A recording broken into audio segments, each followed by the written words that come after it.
Well down, selamat malam semuanya.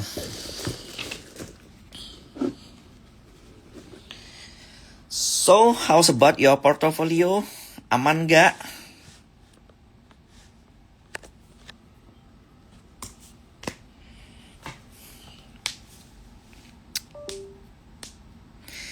Lima menit lagi, mungkin kita mulai ya. Masih semangat gak nih? Atau udah lemes? Atau fine-fine aja? Atau justru malah semangat? Kalau saya sih malah semangat ya.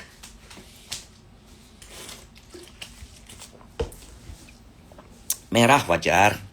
PTR oke, nanti kita bahas.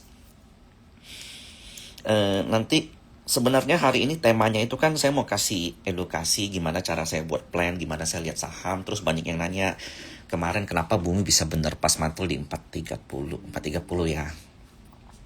Nah, terus ada yang marah juga, ngamuk.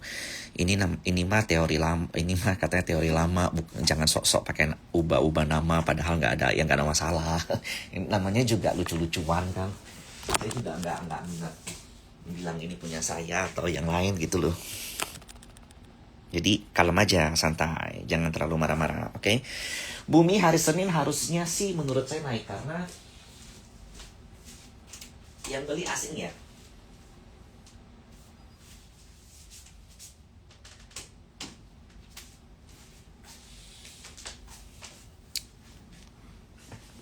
Gempa bumi. I think Inet Wi-Fi itu masih belum kemana-mana dulu, masih santai aja. Raja Ratu mungkin masih bisa koreksi lah harusnya. Yeah, I will focus on my education, my teknis lah untuk using technical analysis secara simple. Sampai kapan nih ISG bullish? 2026 masih bullish.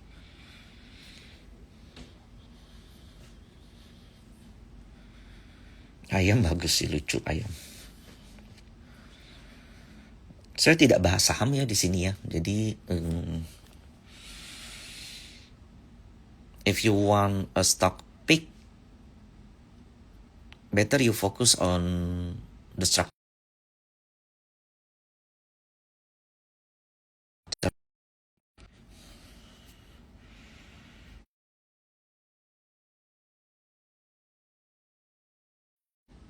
Untuk insight komoditas, insight kali bukan insight.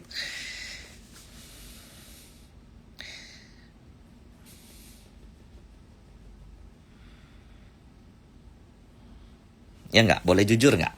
Aku kasih tamparan sedikit nih. Kalau kalian yang muncul-muncul di live kemudian nanya stock pick, Padi gimana, Asa gimana, PTRO gimana, most likely kalian tuh susah bertahan loh di market. Karena kalian nggak punya conviction sendiri. Kalian nggak punya view sendiri. Jadi kalian beli tuh karena ikut orang. Kalian beli karena, oh katanya ini bagus. Oh ini juga beli, ya udah saya beli juga deh. Lalu agak goyang, takut, bingung mau ngapain. Nah gitu. Bener nggak? Nah karena itu saya buat live ini. Kalau saya buat live yang setiap hari bahas emiten, kalian nggak akan dapat apa-apa. Benar kalian seneng, salah kalian marah-marah, gitu doang sampai 10 tahun ke depan. Jadi ya itu alasan saya live malam ini dan kenapa saya pilihnya tuh weekend yang mungkin agak sepi. Semoga yang lihat, yang nonton Sabtu, kan Sabtu banyak yang jalan-jalan ya. Semoga yang nonton ya itu artinya orangnya benar-benar serius gitu. Masuk, Mina gimana, Padi gimana, PSKT gimana, Raja gimana, Ratu gimana. Oh berarti kalian gak punya dasar analisa dong. Ratu punya siapa, supportnya berapa, blocksumnya gimana, flownya gimana, modal foreign gimana, laporan keuangan dia gimana, flow Konglo gimana, soal MSCI float gimana, kalian gak ngerti itu. Nah makanya kalian nanyanya langsung ke emiten. Nah itu yang buat kalian gak bisa berhasil tuh. Kalau saya langsung jawab kalian, oh Raja masih bagus, mungkin kesekian, nanti bakal kesekian, kalian jaga di sekian. Oke, kalian dapat, habis itu kalian bulan depan kalian bingung, kalian bakal beli saham lain, koreksi, bingung juga. Nanti nanya lagi, Arto gimana kok? Ah gitu terus. Siklusnya muter terus, ngulang terus. Nah ujung-ujung you are nothing gitu loh. Gak ada value-nya kalian di stock market jadinya. Gitu. That's why I make this YouTube, make this live gitu loh. Ahab gimana kok? Nah, nggak tahu, Ahab itu mesti right issue, mesti naikin equity minimal ke berapa, karena dia akan masuk ke ranah minimal market cap kesekian, karena insurance itu aturan dari pemerintah, kalian nggak tahu, nanya gitu.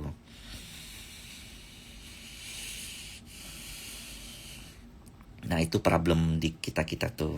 Karena itu begitu, nanti minggu depan saya live begitu lagi nanya, harta kok gimana gitu, gimana masalah tuh.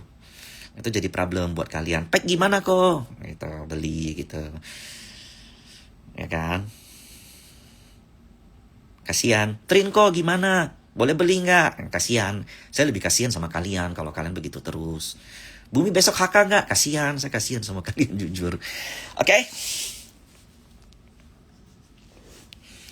Sekarang saya mute. Nah, just look at this, oke?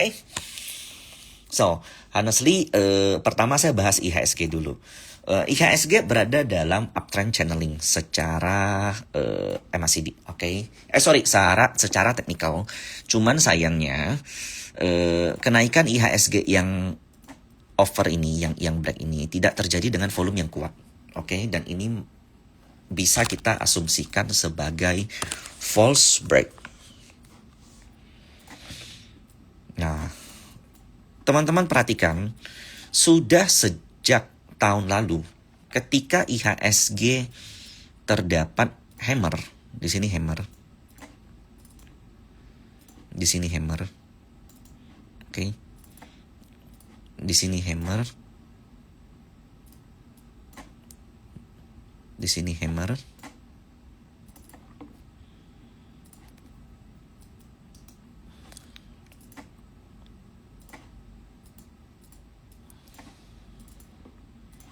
di sini hammer.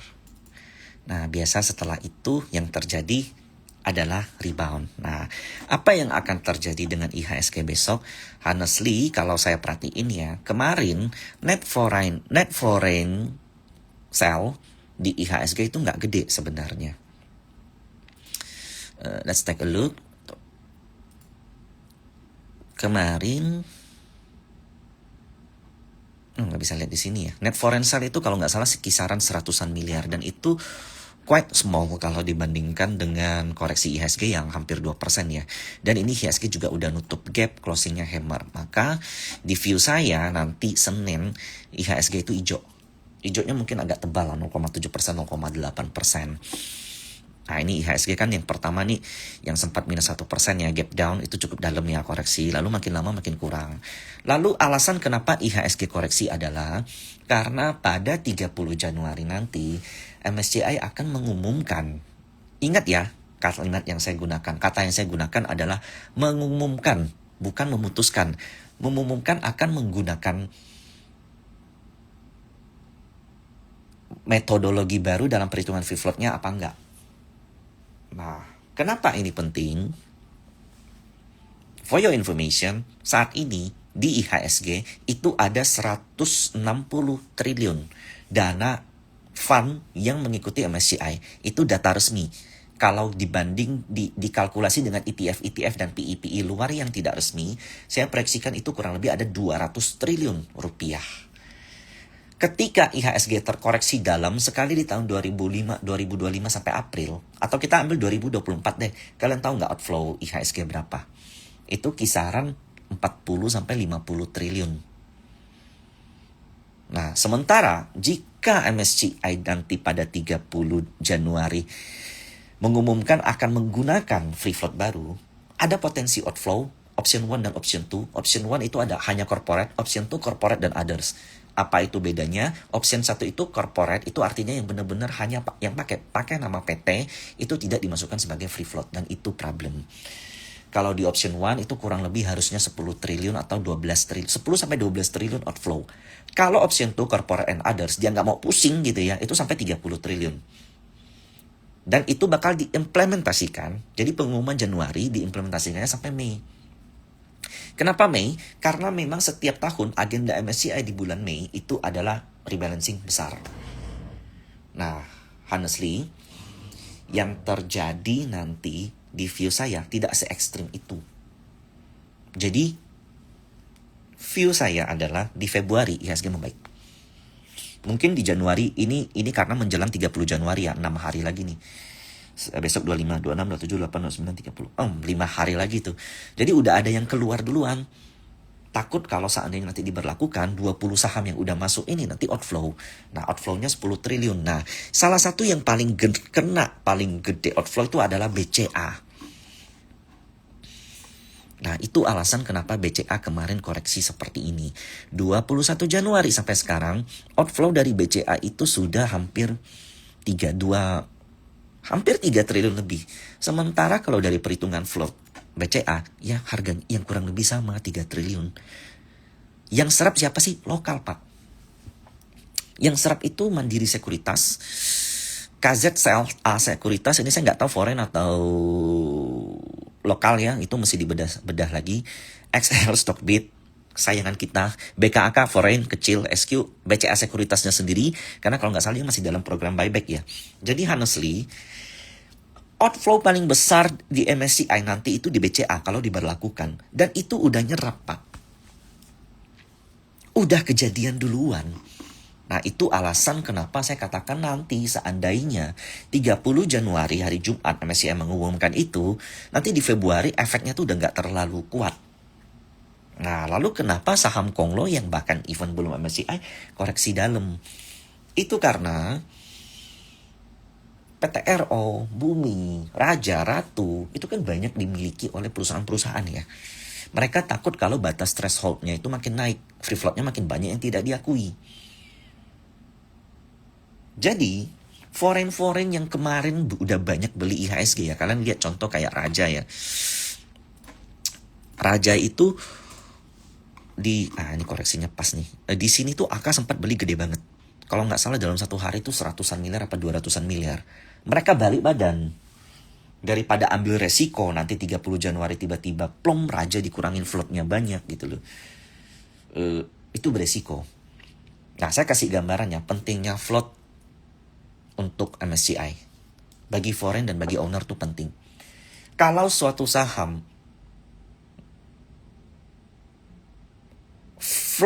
free floatnya, saham beredarnya di bawah 15%, maka syarat untuk masuknya dia perlu kurang lebih 60 triliun free float market cap.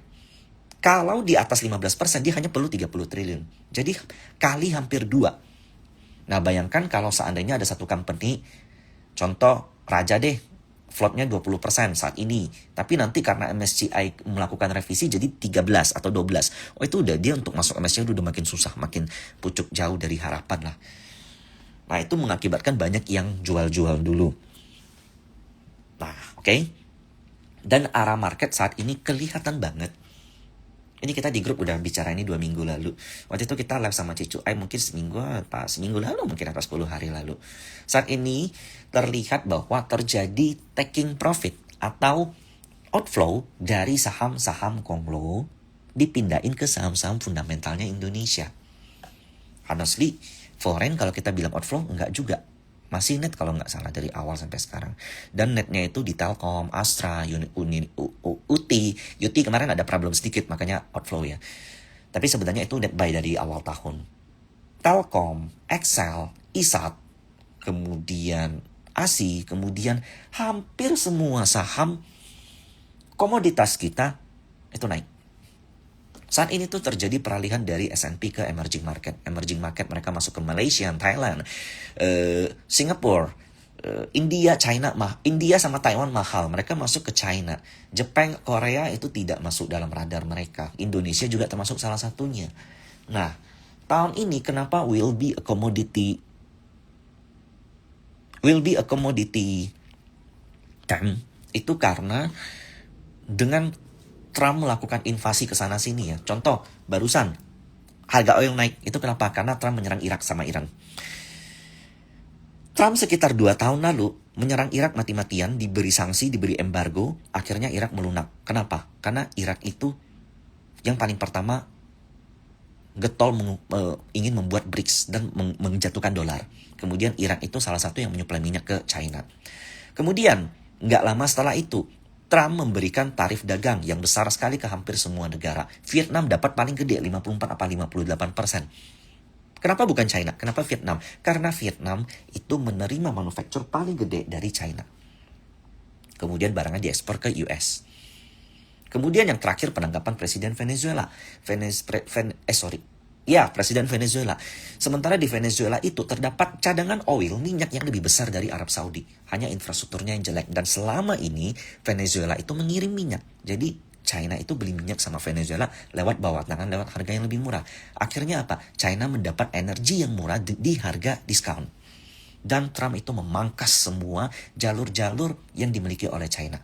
Percaya saya atau enggak, nanti Trump bakal mulai nyenggol-nyenggol Taiwan tuh. Dia tahu tuh China paling sensitif sama Taiwan. Nanti dia bakal mulai bantu Taiwan atau memberikan statement bakal memisahkan Taiwan dari China. Kenapa? Karena Trump ini benar-benar nggak mau kalau China itu jadi negara yang melewati dia. Dan itu mengakibatkan emas naik. Itu mengakibatkan nikel naik, aluminium naik. Nah, aluminium itu kenapa ADMR 2400 ya kemarin 2300 gitu ya kurang lebih. Kenapa? Karena memang commodity price memang lagi dilihat. Bukan karena ekonominya bagus tapi ini karena supply shortage. Oke. Nah, sekarang let's take a look di saham-saham bagaimana menggunakan MACD. Oke. Nah, itu tadi sekilas untuk arah market. Saya tidak bahas saham secara satu-satu karena tema malam ini adalah I want to educate how to make your own analysis. Bukan untuk swapin. Kalau swapin, saya cuma bisa swapin II, oke? Karena dia masih kecil, kalian kan udah gede. Harusnya kalian beli saham, kalian udah tahu dong di mana, nggak harus nanya saya terus gitu. Oke? Ketika ada suatu saham yang uptrend, catat ya, kalian menemukan suatu saham yang uptrend, kalian bingung kan mau belinya di mana? Kalau kalian HK setelah dia break resist, takutnya jebol. Beli di support, takutnya dia gagal breakout. Atau kalau nggak beli tapi nanti dia naik terus udah mahal. Pengen beli di support, takutnya jebol. Nah, maka cara untuk setiap saham yang uptrend itu bakal ada fase dia swing low atau fase dia koreksi. Dan cara menangkapnya, kalian bisa memasukkan indikator MACD dengan settingan yang normal 12.8 dan 12.8 dan 9 kalau nggak salah. Di bawah, oke. Jadi MACD itu bakal memberikan 2 garis juga di bawah. Garisnya bakal seperti ini. Oke, di bawah. Nah, nah, cara untuk mendapatkan bottom daripada suatu saham menggunakan MACD adalah kalian cari saham yang uptrend lainnya kalian tarik, tapi MACD-nya makin turun. Oke, jadi dia membentuk sebuah toa atau sebuah speaker yang menghadap ke kanan. Nah, kalian harus ingatnya lambang speaker ini aja. Sahamnya naik, tapi MACD-nya turun. Inilah yang dinamakan dengan, sampai di sini ya, ini yang dinamakan dengan MACD divergence. Diverse itu artinya perbedaan. Jadi harga saham naik, tapi MACD-nya turun. Itu tandanya apa? Kenaikannya melemah, sehingga ada potensi terjadi swing low. Bukan bearish loh ya, swing low. Nah, saya ambil contoh.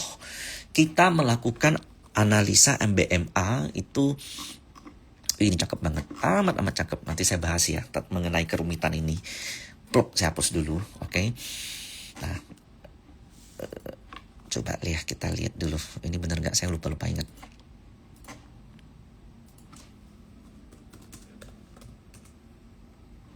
Nah, gini. Ini Maret 2024. Kenapa saya katakan kalau ini bukan di sini deh, di advance.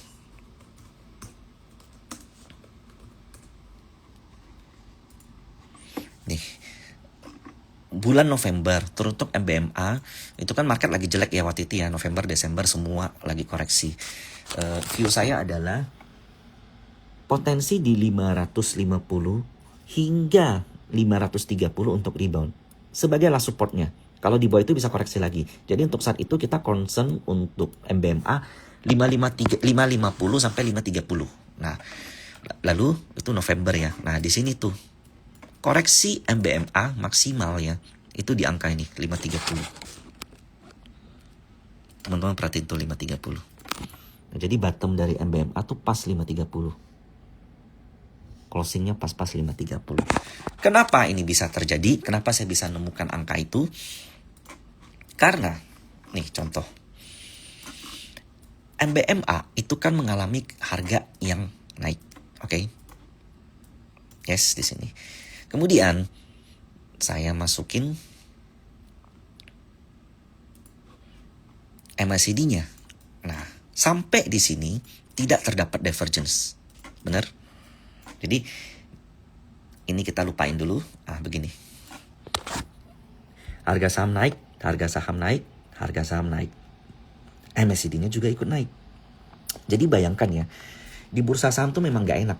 Kalian beli di 380, naik sampai 600. Itu kalian cuan 200 poin itu 50-an%.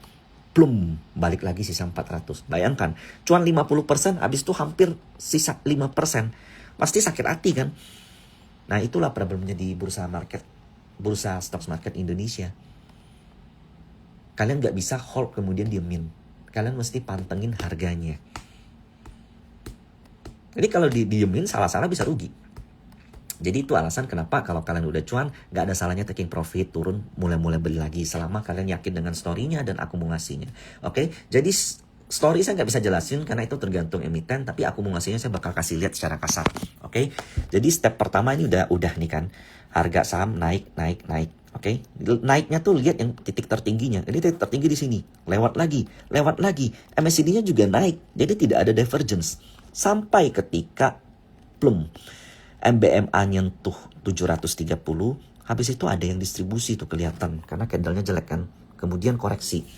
Nah, di sini udah terjadi sesuatu yang berbeda nih. Nah, kelihatan nggak? Jadi kalau saya buatnya seperti ini. Tuh. Harga saham naik, tapi MACD-nya turun. Nah, inilah yang dinamakan dengan divergence. Karena ini kalau digambarkan bentuknya toa nih. Ini bentuknya kayak megafon tapi hadap ke kanan gitu. Ya kan? Satu naik, satu turun. Nah, ketika kalian menemukan harga saham yang seperti ini ya. Satu naik, satu turun, maka titik terbaik untuk beli saham tersebut adalah dari mulai titik tertinggi ini kalian cari titik terendahnya.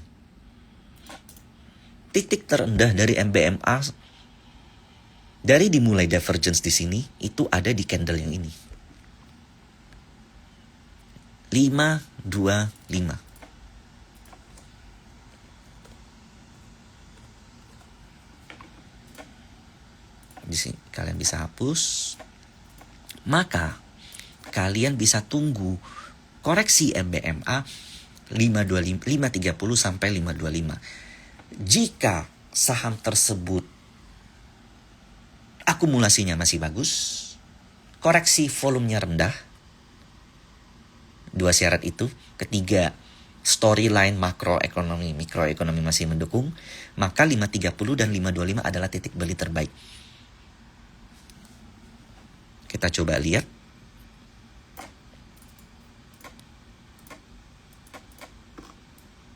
Boom. Naik ke atas. Saya masih punya MBMA di angka 550. Saat ini profitnya itu 56%, 57%. Hanya dengan metode sederhana seperti ini. Lalu sekarang MBMA berbahaya nggak? Bagi saya nggak berbahaya. Kenapa? Karena dari kenaikannya tidak ada divergence, Pak Bos. Masih naik. Jadi meskipun dia di resisten, ini masih good to buy sebenarnya. Tapi saya tidak merekomendasikan ya, karena malam ini tidak ada rekomendasi. Saya hanya memberikan edukasi mengenai menggunakan MYCD. Kalau mencari divergence itu adalah MACD, mencari titik terendahnya atau titik belinya namanya MYCD. Sometimes, ketika terjadi divergence begini, belum tentu langsung koreksi. Apalagi kalau sahamnya uptrend, maka kalian boleh cari 3 support terkuat. Ini support 1, ini support 2, ini support 3. Oke? Jadi, kalau sahamnya masih uptrend kuat, disinilah kalian first buy. Kalau jebol lagi, second buy. Kalau jebol lagi paling terakhir, third buy. Contoh, kalian pengen beli MBMA 100 juta. First buy, kalian beli dulu 20 juta. Oh, break support, market jelek. Belum, beli lagi 30 juta. Aduh, break lagi, beli lagi 50 juta. Most likely chance untuk rebound. Kalau kalian saham yang benar, ketika melewati 3 support, apalagi melewati MACD seperti ini, potensi untuk reboundnya besar. Tapi kalau saya beli masih ketiga kemudian jebol gimana kok? Ya udah, disiplin dong. Dari 100 juta kamu buang, ya mungkin rugi kamu 7-8%. Daripada kamu beli 100 juta di sini, kamu maksa sampai di sini, ya rugi kamu bisa jauh lebih dalam, Pak Bos. Pertanyaan kok, saya baru beli 20 juta di sini, kemudian rebound. Sementara saya mau beli 100 juta, porto saya naiknya nggak seberapa dong. Ya average up, Pak Bos. Jadi, ini salah satu cara saya bagaimana menemukan harga terendah. Oke, sebelum itu kita coba lagi saham lain. Ini di grup kita juga punya NCKL. Kalian nanti saya matiin komen, tapi kalian tahu lah ya. NCKL kan naiknya luar biasa ya Pak Bos ya. Dari harga 950 naik sampai 1400, 40% naiknya Pak Bos. Oke. Cuman ada yang aneh nih. Di sini kan pasti kalian bingung nih beli kan. Supportnya nggak jelas, break naiknya tuh juga nggak enak gitu loh. 2-3%, 5% maksimal. Naiknya satu-satu gitu loh. Jadi retail kan sukanya yang naik 10%, 15% satu hari. Wah gitu lah kan. Kalau naiknya 2-3% agak nggak suka gitu. Makanya banyak yang nggak lihat kan NCKL kan. Padahal ini salah satu saham favorit saya. Oke. NCKL naik. Kemudian ketika kita masukin MACD-nya, wah ada yang nggak beres nih Pak Bos. Kenapa? Karena MACD-nya turun. Juga membentuk sama TOA gitu loh. Satu naik, satu turun. Bentuknya nggak harus sempurna ya. Nah, tapi ini udah ada pertanda kenaikannya tuh perlemahan. Sekarang Pak Bos bayangkan.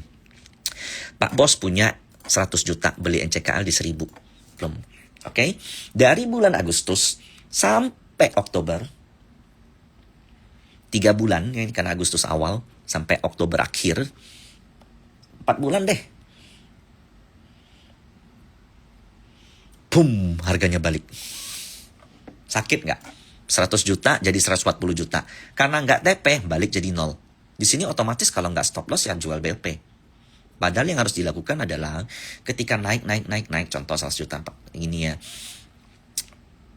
plus 40% contoh. Maksimal setengah lah kalian taking profit. Contoh punya 100 juta jadi 140 juta. Sisa 120 juta jual dulu.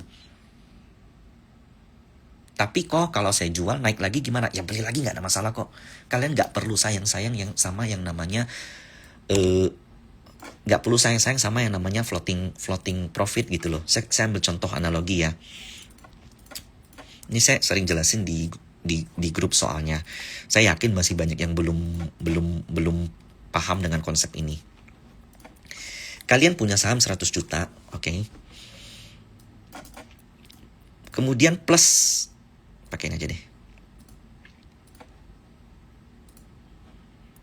Kalian punya satu saham 100 juta.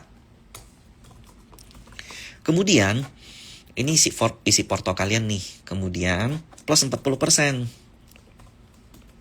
Hijau nih, menyenangkan gitu, lihat hijaunya, warnanya hijau gitu.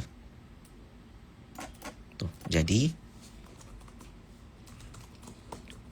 140 juta. Boom, ini dibangga-banggakan setiap hari. Ini di capture setiap hari, di screenshot setiap hari. Kemudian, anggap kalian punya teman, kalian punya emak, kalian punya anak, nakal, pencet sell. Plum. Kemudian kalian kesel. Karena harganya di 1000, sekarang udah 1400. Nggak bisa beli lagi di 1000. Kalau kalian investor yang mature, kalian memang ada plan untuk simpan saham itu, flow-nya masih bagus, akunnya masih bagus, teknikalnya masih bagus, story-nya masih oke, kalian beli lagi 140 juta. Di sini warnanya merah. Mungkin minus ya, mungkin minus 0,5%.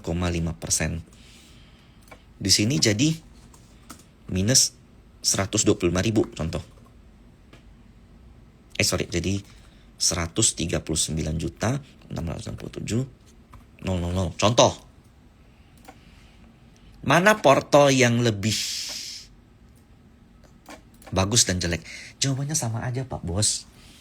Sama-sama 140 juta. Bedanya yang ini bisa dipamer karena lu belinya murah. Tapi ini nggak bisa dipamer. Padahal angkanya di ujung sama-sama 140 juta. Itu alasan kenapa kalau kalian beli satu saham plus 100%, plus 200%, plus 300%, berapapun itu kalian boleh jual dan beli balik. Asal belinya juga dengan cuannya. Bedanya psikologi kita suka melihat ini nih. Kita suka melihat plus-plus yang semakin tebal, semakin tebal, semakin tebal. Harusnya yang kita fokus adalah angka di ujung ini yang sama. Bayangkan kalau kalian bisa jual 140 juta. Di pucuk contoh, sempat taking profit, kemudian market koreksi kayak sekarang. Yuk kalian tinggal cicil lagi. Asal kalian masih yakin sama sahamnya. Itu alasan nggak perlu sayang-sayang sama yang di sini. Yang perlu kalian sayang itu yang di sini. Oke? Itu sekian. Nah, so NCKL titik terendah di mana dia mulai terjadi divergence itu adalah di sini, candle ini. Alias angka 940. Oke. Perhatikan 940 saya tarik sampai ke ujung. Inilah titik koreksi terendah dari NCKL. Setelah itu NCKL belum. Dari 940 naik lagi ke 1500, itu lebih dari 50% Pak Bos. Dan seketika kenaikan daripada NCKL tidak lagi menciptakan divergence.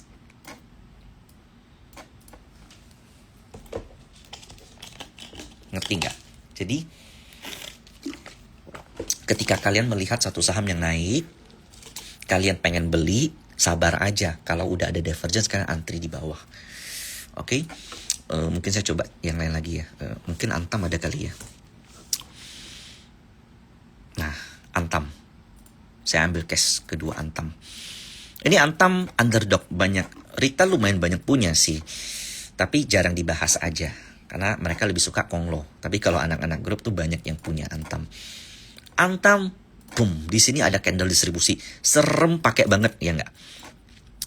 Hampir 4.000, 3930. Kemudian ada koreksi yang cukup gede, cukup massal, dan itu kan agak menyeramkan ya. Saya kalau lihat begini udah pasti udah pasti waspada, siap-siap taking profit gitu loh.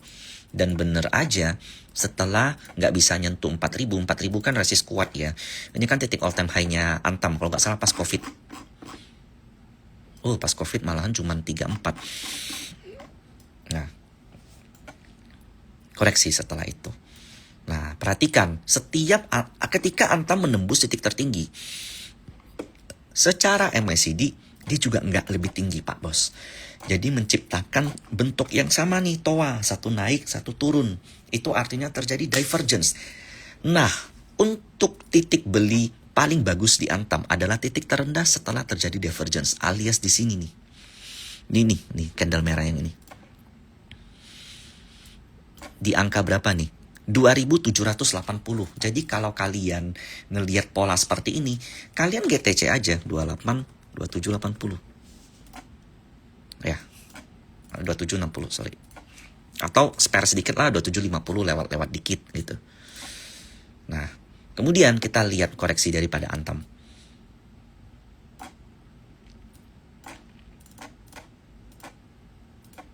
Maksimalnya di angka ini, Bos. Di flooring yang sama. Setelah itu yang terjadi di Antam adalah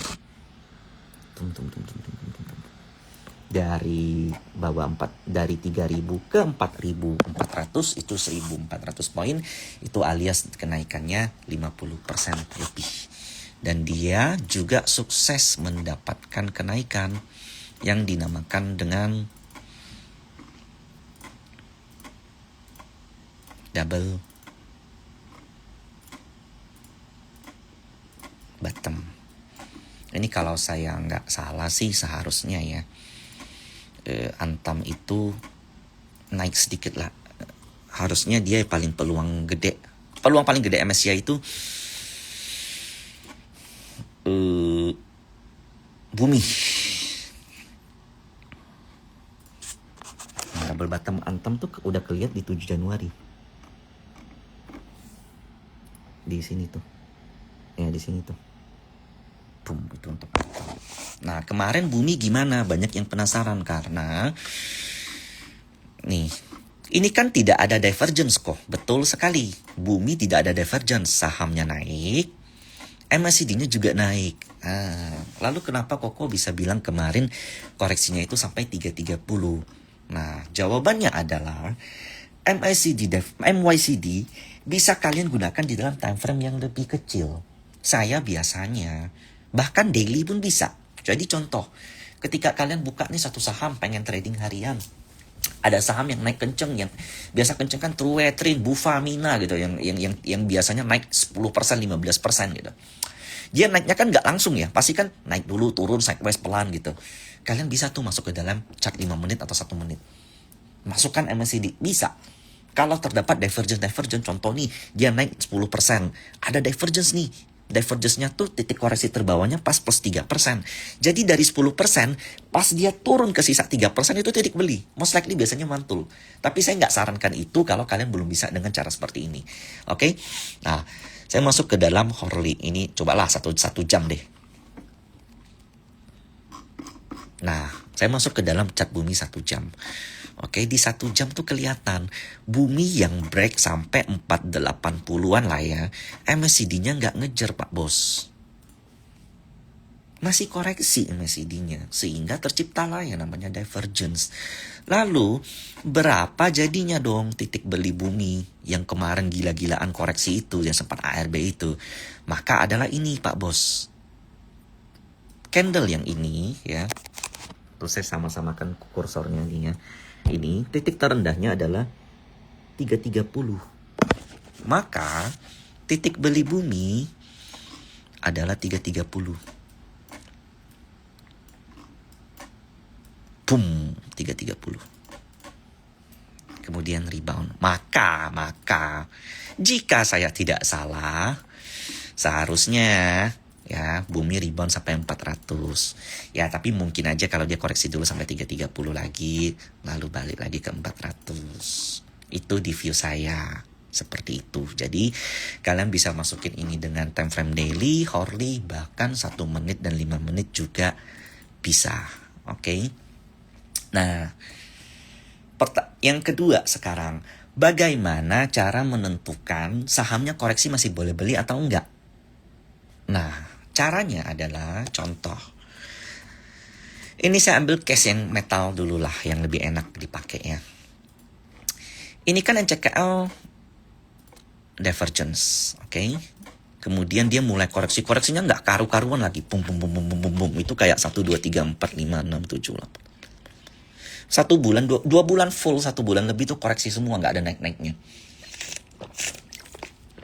Pasti jiper dong, ya kan? Pasti takut dong. Caranya adalah kalian lihat siapa yang beli dari dia mulai naik sampai ke sini. Jadi buat yang sering nanya, cek akumulasi, cek foreign beli, itu 1 minggu kah, 1 bulan kah, 2 bulan kah, itu tergantung dari sahamnya. Kalau dari ini 87 hari. 87 hari ini siapa yang beli? Kalian bisa masukkan di sini. Indikator net foreign buy, sorry, net foreign buy or sell mana ya? Nih, net foreign buy and sell ya. Klik. Nah, di sini kalian lihat.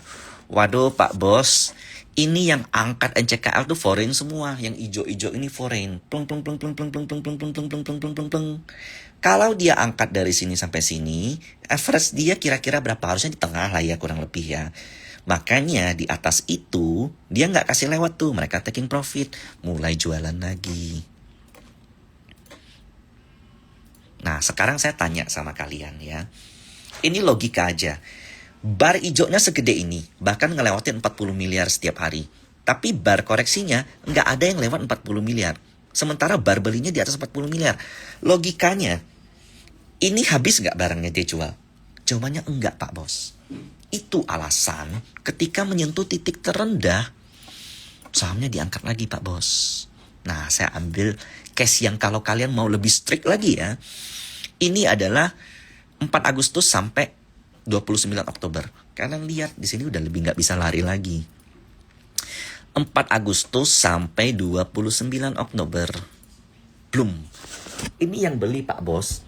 AK, BK, RX, YU, BB, ZP, KZ, YB, AI, DX. Ini semuanya broker kakap. CLS, JP Morgan, Macquarie, CIMB, UBS, CIMB, CGS, Verdana, Kim Eng, KZ, CLSE, Sekuritas, YB, JUC, tumbuh bersama sekarang. AI, UOB, Kaihian, DX, Bahana, AG, Kiwum, itu broker-broker kakap semua. Nilainya ya kira-kira lah. Average-nya berapa? Kalau kita catat di sini ya Pak Bos ya, paling rendah average net buy foreign itu 1088 Pak Bos. 1088. 1088 itu di kotak ini Pak Bos. Saya sedang berusaha membuat ini lebih sederhana dengan kata-kata yang lebih retail lah ya, lebih manusiawi gitu. Semoga bisa dipahami, mungkin tidak mudah ya. Aduh, sorry.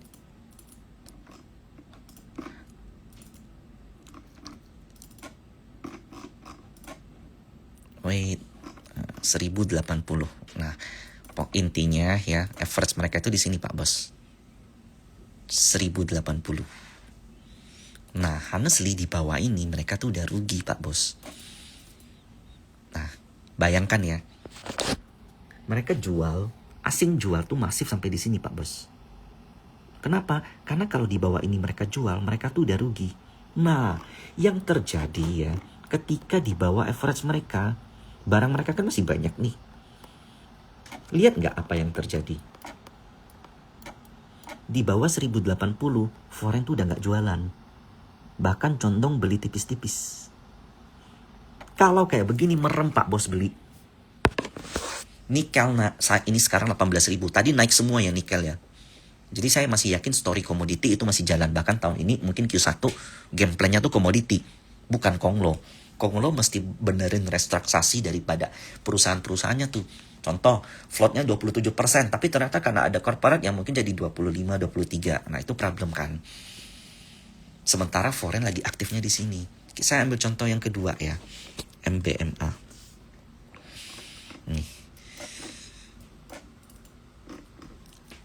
MBMA. Oke. Mulai terjadi divergence di sini. Oke, di sini ada candle yang cukup kenceng 26 September, oke. 26 September sampai 11 November.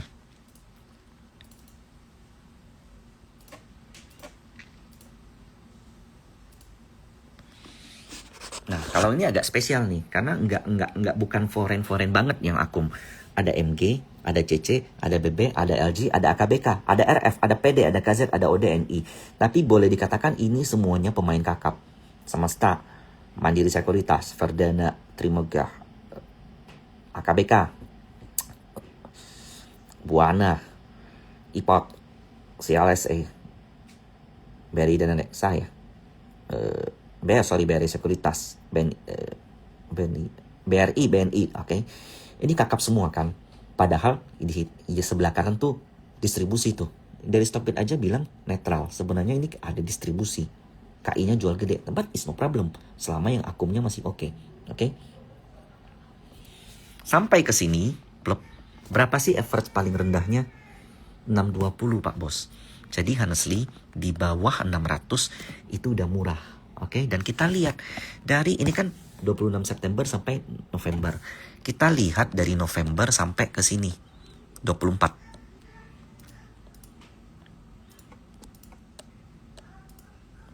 Boom.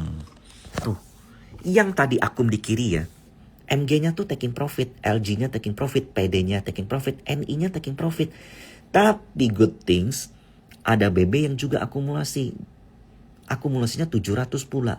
Jadi kalian lihat MG kan tadi average-nya 620, 630 ya.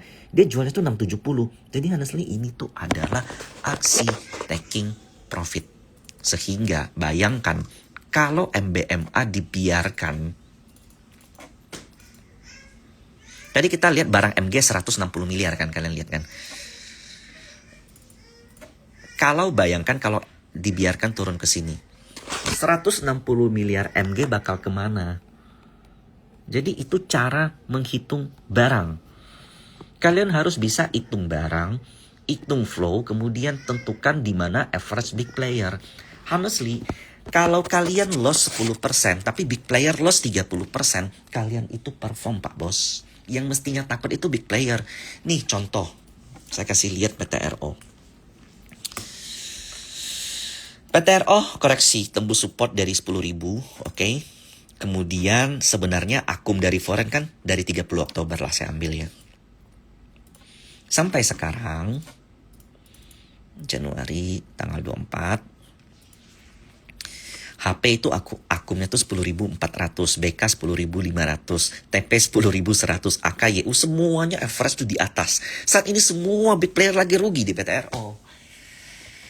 Kemarin ada yang jual cukup gede.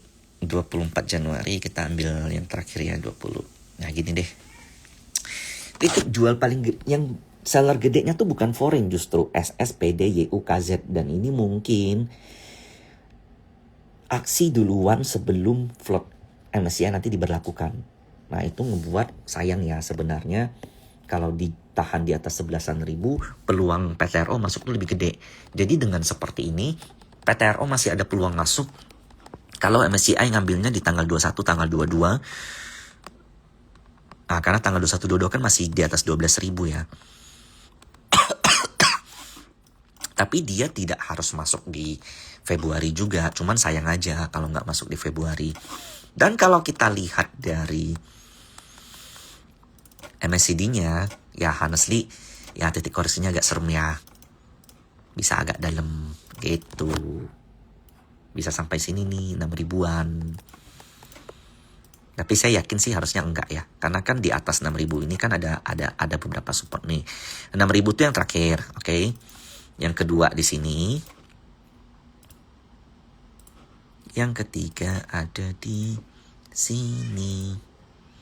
Nah, besok tuh udah ketemu support pertama tuh. Jadi menurut saya harusnya nih Senin nih bakal ada yang lawan.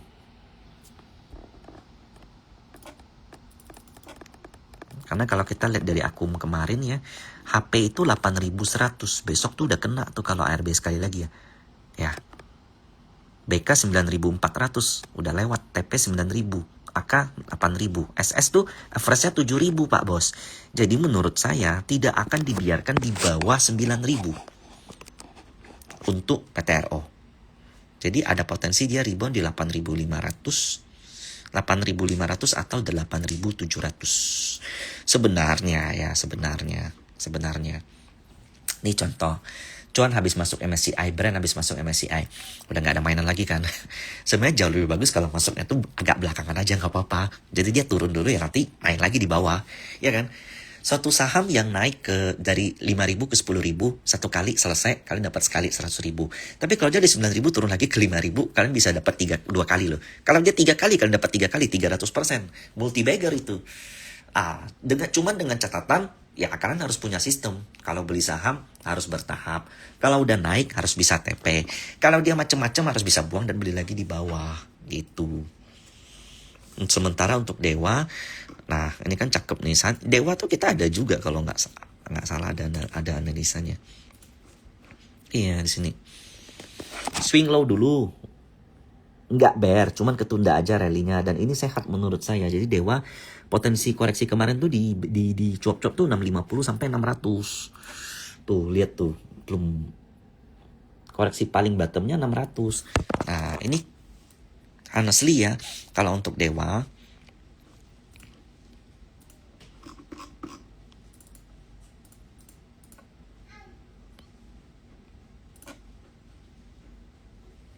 nggak ada divergence, makanya dia jauh lebih kuat ya.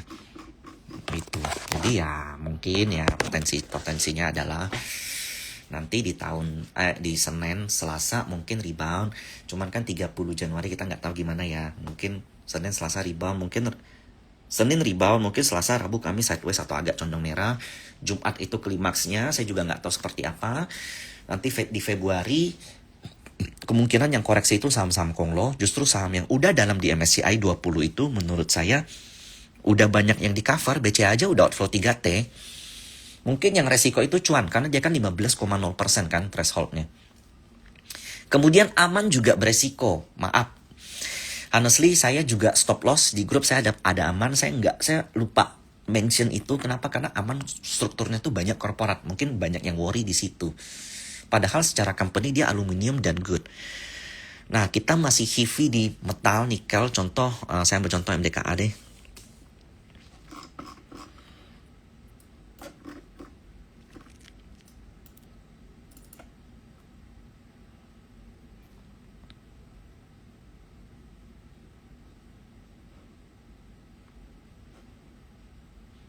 Kalian lihat nggak foreign di bawah ini? Ini udah ada apa namanya? Inverted head and shoulders. Kalau dia nembus trendline ini bullish. Di 4000 ke atas dia MSCI bisa masuk. Kemudian ada RO, AAD, dan ADMR. We very love this one too. Adaro udah mau tembus 2420, lebat 2420 dia ke 293.000, di 3000 dia MSCI. Kalian perhatiin foreign yang akum di ujung ini. Ini karena saya udah mau sejam ya, nanti bakal mati nih. Mungkin sekitar 5 menit lagi mati. Jadi saya nggak bisa panjang nih, harus 2 kali. Dan udah agak rewel. ADMR ke 2400. Emas ya not bad juga menurut saya. Kita sempat play di sini juga. Archie oke.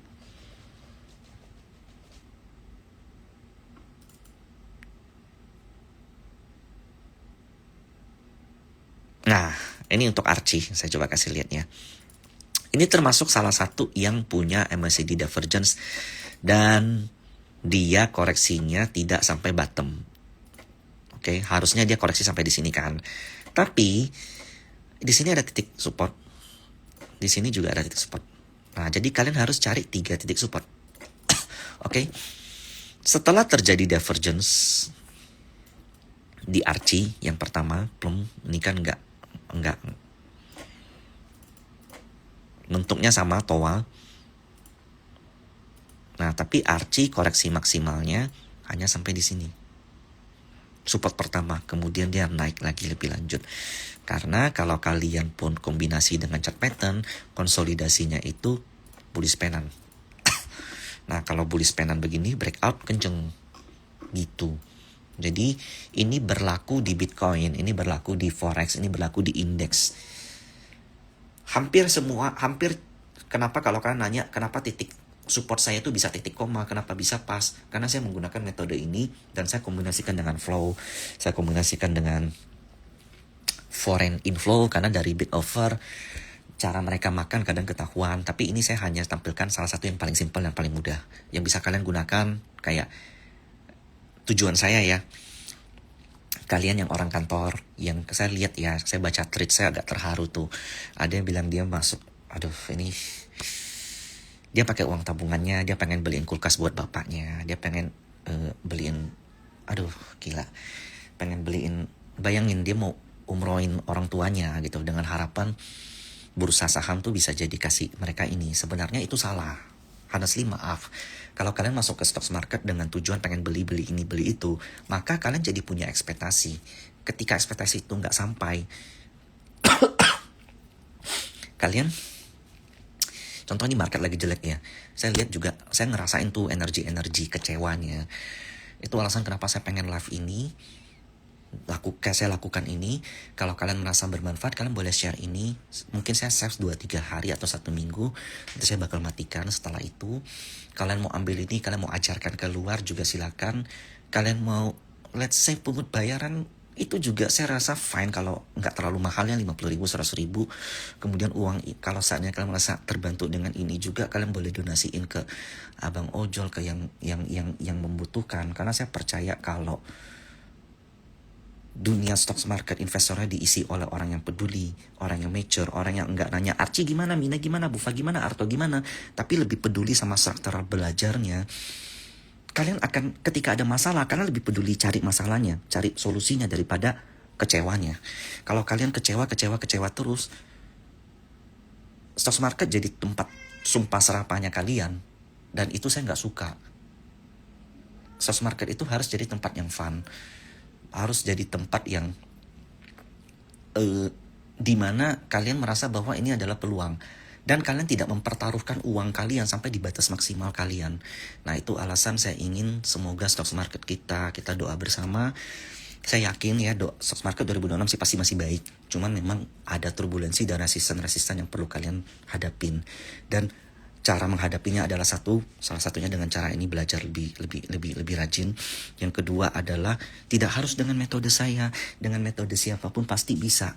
Karena saya lihat banyak banget saat ini mentor-mentor yang bagus, yang punya analisa sendiri, yang berhasil bahkan jauh lebih besar dari saya. Kalian juga boleh belajar mana yang lebih cocok untuk kalian. Yang ketiga, kalau kalian melihat ada orang yang mungkin susah di stock market atau mungkin masih perlu cari jati diri, kalian boleh ajarkan dia dan kita bikin bursa kita jauh lebih berkembang. Ini pas 1 jam. Terima kasih untuk 8.000 orang yang hadir. Saya save ini sampai 1 minggu. Semoga tetap semangat. Jaga risiko kalian. Jangan maksain trading kalau seandainya kondisi lagi jelek. Jangan merasa bahwa ini lagi murah, saya harus beli gede gitu. Saya usahakan mungkin minggu depan saya bakal bahas saham satu persatu. Saham Konglo, kemudian saham komoditi, kemudian my top list di grup. Saya share ini gratis. Kenapa? Karena saya yakin kalau seandainya ada yang dapat good energy dari ini, ada yang dapat vibe positif, kalian ucapin syukur, itu bakal balik, diambil tangkap sama semesta, diambil sama Tuhan, dikembalikan ke saya, dan saya akan kembalikan lagi ke bursa ini. Selamat malam dan happy weekend.